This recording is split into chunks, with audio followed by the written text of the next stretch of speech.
Every single season, there's always a few teams who overachieve, and they look great, sometimes even extraordinary in the regular season. But by the time the playoffs roll around, they don't look nearly as good. One example I can think of was back in 2015, the Atlanta Hawks steamrolled through the regular season, en route to 60 wins. But in the playoffs, they floundered. On the other end of the spectrum, there's always a few sleeper teams.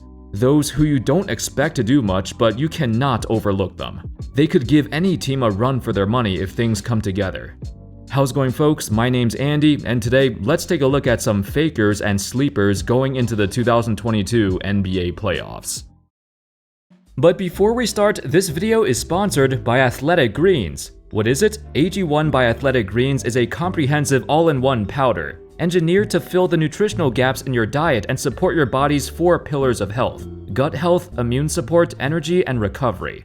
It contains 75 vitamins, minerals, whole food-sourced superfoods, antioxidants, and probiotics in one daily serving. AG1 is gluten-free, dairy-free, and nut-free. Personally, I've been taking it and it helps a lot with digestion, and it gives me a jolt of energy before going to the gym.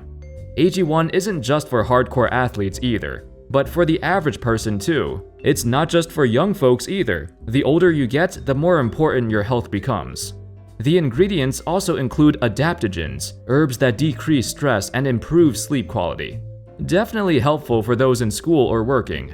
It's so convenient too. You can just use 1 scoop of AG1 into the shaker bottle with water or carry it to the go with their handy travel packs. If you're interested, go to the link in the description below to get a year's supply of vitamin D3 K12 and 5 travel packs for free with your first purchase. That's 1 free year's supply of vitamin D and 5 free travel packs with your first purchase. Alright, let's get started. Sleeper, the Brooklyn Nets. I feel like this is an obvious choice, assuming they actually make the playoffs. Anytime you have Kevin Durant and Kyrie Irving on the same team, who are both arguably playing the best ball of their careers, you can't sleep on this team, no matter how shaky they look. They missed a ton of games, but statistically, they've been the highest scoring duo in the entire NBA. Not to mention, the top of the East and the bottom of the East aren't separated by a huge number of games. Most teams in the East are fairly close. From my point of view, there are only 2 teams in the East with 2 legit superstars on their squad: the Sixers and the Nets.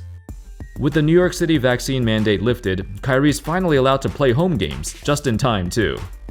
There's also that looming question in the background: will Ben Simmons come back? If he does, can he still play at his previous level at least? Nobody wants to play them in the first round. If the team hits their stride at the right moment, they could make a real run for the title. Faker, the Miami Heat. After clinging on to the #1 seed for a few months, the Heat have quickly fallen apart, with 4 straight losses, including back-to-back losses to the Sixers without Embiid or Harden, and the Warriors without Curry. Plus, that incident with Butler, it was the epitome of these horrendous losses. I don't throw out the term fake first seed very often, but you can't be losing to a bunch of third stringers. The glaring issue has mostly been offense. In fact, in the month of March, the Heat were the 23rd ranked offense in the NBA. A huge drop-off considering they were like top 10 for most of the year. It was an issue that both Spoelstra and Butler himself admitted was the root of their struggles. Offensively, we just have to be better. I've got to figure out how I can help and get us in more of a flow.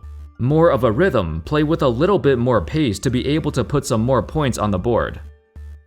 The Heat's late-season slump has been an eye-opener for the rest of the league. Other teams went through it too, including the Bulls and Cavs.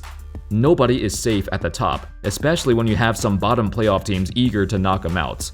The Heat are as vulnerable as ever. Sleeper, the Minnesota Timberwolves. Fun fact, since the start of the new year, the Wolves have registered the 2nd highest offensive rating in the entire NBA, only slightly trailing the Phoenix Suns. This was a team that most people, even Wolves fans, thought wasn't gonna get anywhere this season. They were floating around the 10th or 11th seed for most of the season until they picked up the pace towards the latter half of it, now firmly in the playoff race. What makes this team scary is that they might catch a lot of people off guard with their offensive firepower. Their young Big Three combined with a deep roster with impeccable chemistry playing at a breakneck pace, the second fastest team in the NBA. They're going to give the best teams of the West a tough series, regardless of who they face. I made an entire video dedicated to the Wolves' resurgence. In that video, I broke down how they've become so good as the year progressed. So if you haven't seen that video and want a more detailed look at their success, check it out in the description or click the card at the top right of this video. Recently, I was reading an article about the Wolves on Zone Coverage, where the writer summed up the Wolves season quite nicely. And I really like this quote, so I'm gonna quote him. For Wolves fans, much of this season has been a long fever dream of good vibrations and unbridled enthusiasm. Stepping into the Target Center is like entering a different universe.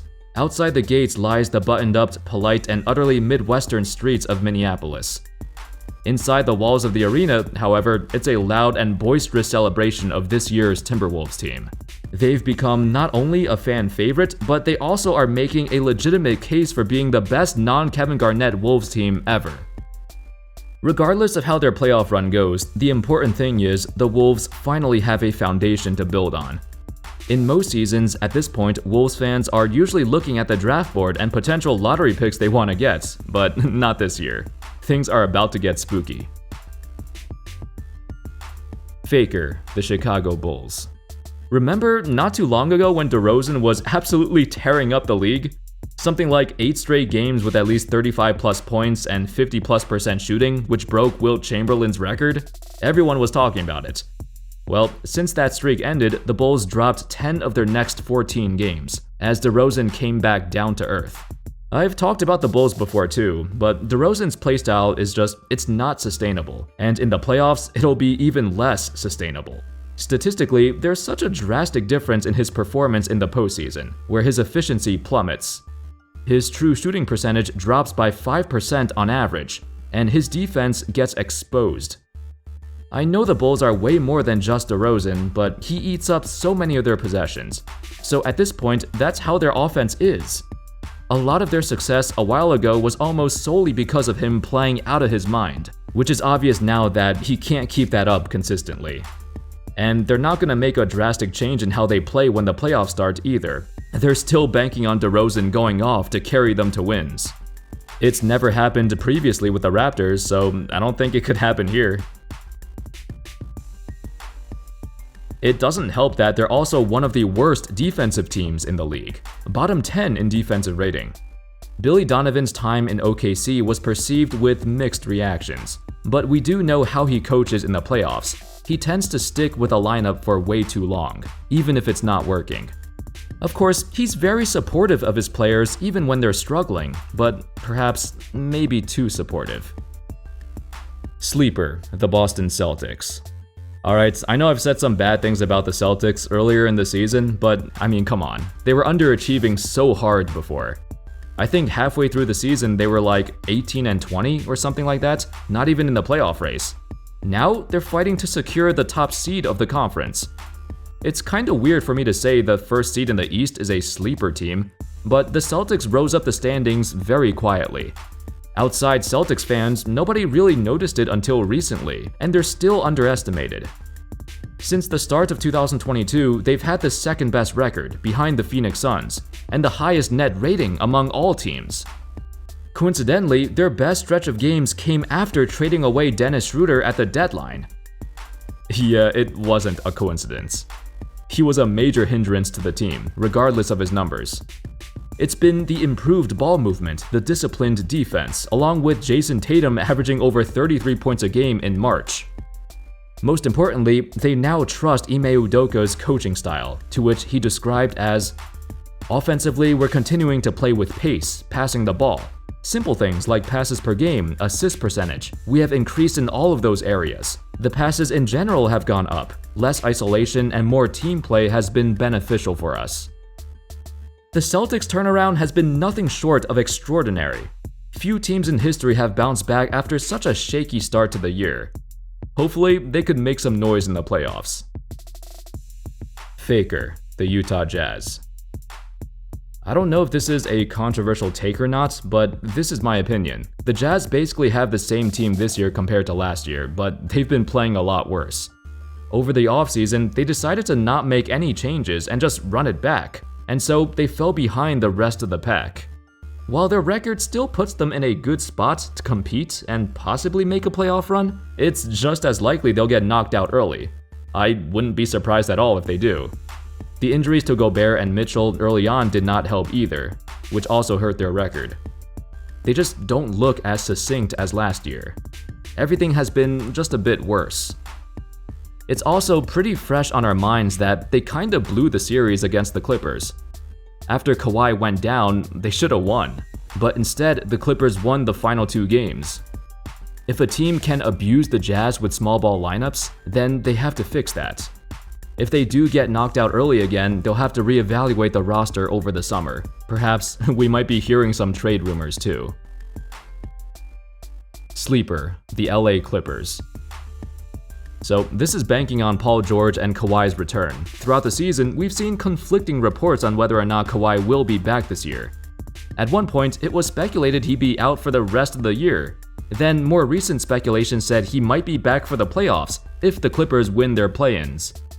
But yeah, if they do get healthy and come back in form, oh boy, it's about to be rough for whoever they face. You can't sleep on a healthy Clippers team, especially when their roster is so stacked. Anyway, that's all folks. Those were some teams who I think are fakers and sleepers. Let me know your thoughts in the comment section, whether you agree or disagree with some of my suggestions. And which teams would you add or remove from this video? Thank you all so much for watching. I hope y'all enjoyed the video, and of course, as always, I'll see you next time. Peace.